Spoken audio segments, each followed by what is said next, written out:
Good day everyone, and welcome to our second video of partial fractions 2. And we're actually going to be looking at how to solve partial fractions. And the difference between this and what we did earlier is that now we're going to try to split one fraction into two different fractions. How do we go about that is what we are going to do now. The first method is the linear factor method. And the linear factor method simply works for when you have a fraction and the denominators are linear, meaning the highest power of the denominator is 1. So let's look at an example. The general formula for it is y over x plus a, x plus b should be split into a variable a over x plus a plus b over x plus b, where a and b should be numbers that when added will give us this. Now let's look at an example where we have 5 over, because we're having x squared, let's consider minus 1. I like to use this, x squared minus 1. Now this is factorizable, and what can we factorize it into? We can factorize it into 5 over x plus 1, x minus 1. Please, for those who don't know how we factorize this, do well to hit like and subscribe button and comment on the video that you do not know how to factorize. And if I get up to 5 comments on I do not know how to factorize, I promise to do a video on factorization and other ways of solving quadratic equations. But I believe that majority of my viewers should all know this, and if that's not the case, please correct me. And when we have done this, you can see that it now looks like the linear factor general equation. So we can apply the linear factor method for it. So let's go. We have 5 over x plus 1, x minus 1, and it can be split into a over x plus 1 plus b over x minus 1. Since this being the case, as usual, we are going to try and add this and compare. What we try to do is to add this and then compare it to this, and that was why I taught you the addition first. So let's look at how to add this. As usual, we have to find the word LCM. So let's go to one part of our board, and we have x plus 1 and we have x minus 1. Note, this is not x and this is not 1, this is x plus 1. So we divide them together. So x plus 1 can divide x plus 1, and this will give us 1, and x minus 1 will remain. And x minus 1 will divide 1, and x minus 1 will divide this. And doing this, what do we now have? We have x plus 1 times x minus 1, which we can join together. So this is our LCM. So let's apply it here. Coming down here, x plus 1. We have x minus 1.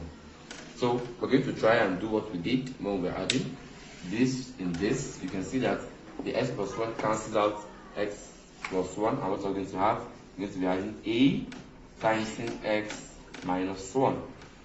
And when you have this in this, you see x minus 1 cancels out x minus 1. So you have plus b into x plus 1. Now having this, we can now compare it to this over x plus 1, x minus 1. Now we are trying to compare the two sides of the equation. So let's come over here. So we have, let's just compare, since the denominators are the same, we compare the numerators. We have 5 equals a, x minus 1 plus b, x plus 1. For them to compare them. So simply we could, there are two ways we could do this. We could just expand and then compare, or we could simplify, but I prefer to expand and compare. We have 5 equals ax minus a plus bx plus b. So let's collect like terms. So if you collect like terms, you're going to have 5 is ax plus bx, put all the x together, and then you have minus a plus b. So you can now compare both sides. So compare both sides of the equation. Compare both sides. What happens when you compare both sides? Now, you can see that you have 5 here, you have a plus b. Let's factorize that out. And x is out, and you have minus a plus b. Now, if you factorize this, then you get here. And if you're comparing the both sides, x here doesn't have a coefficient. So we are assuming there's an invisible 0x, which is adding 5, because 0 times x is obviously 0. So you see that nothing changes here. So this gives us that the coefficient of x to the other side, which is a plus b, is what? 0. And 5 is a constant, and these are constant because they don't have any coefficients. Will become a minus a plus b should give us what? 5.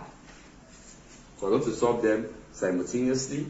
So let's call this equation 1 and equation 2. So solving equation 1, we have a equals to minus b. And since a is minus b, put a equals minus b into equation 2. We have minus a plus minus b. Oh, sorry. It's minus a plus minus. So we're going to have it since a is minus b. We're going to have minus a, which is minus b plus, like I said, put a equals to minus b into equation 2. So if you have a, so you just replace it with minus b, which is what I have done here. Then you have plus b equals to 5. So minus minus gives us plus. We have b plus b equals to 5. So b plus b gives us 2b, and that's equals to 5. We're going to divide through by 2. So b can be alone, and then b gives us 5. Sorry, b gives us 5 over 2. 5 over 2. And having solved that part for b, then we can go further to solve. The equation says that a equals to minus b. Like from here, I first call this equation 3. So we should have called that equation 3. So a equals minus b. And since a equals minus b, we already know b is 5 over 2, meaning a will be what? Minus 5 over 2. And with that, we have been able to get a and b. So looking at the original equation, which was 5 over s squared minus 1, which is also 5 over x plus 1 and x minus 1. It can be used to a, which is what? Minus 5 over 2 divided by x plus 1 plus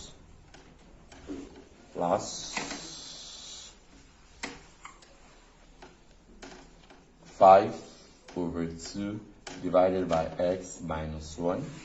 So we can bring the 2 downwards. So we have minus 5 over 2x plus 1 plus 5 over 2x minus 1.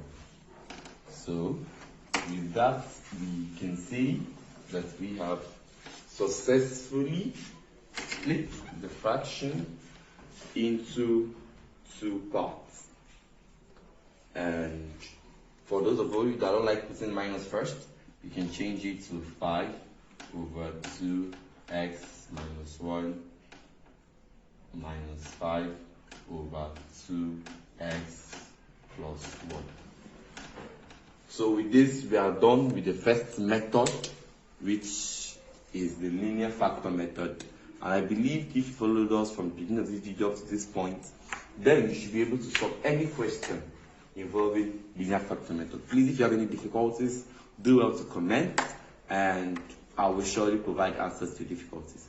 Thank you so much, and don't forget to like, subscribe, comment, and to share. Thank you. See you next time.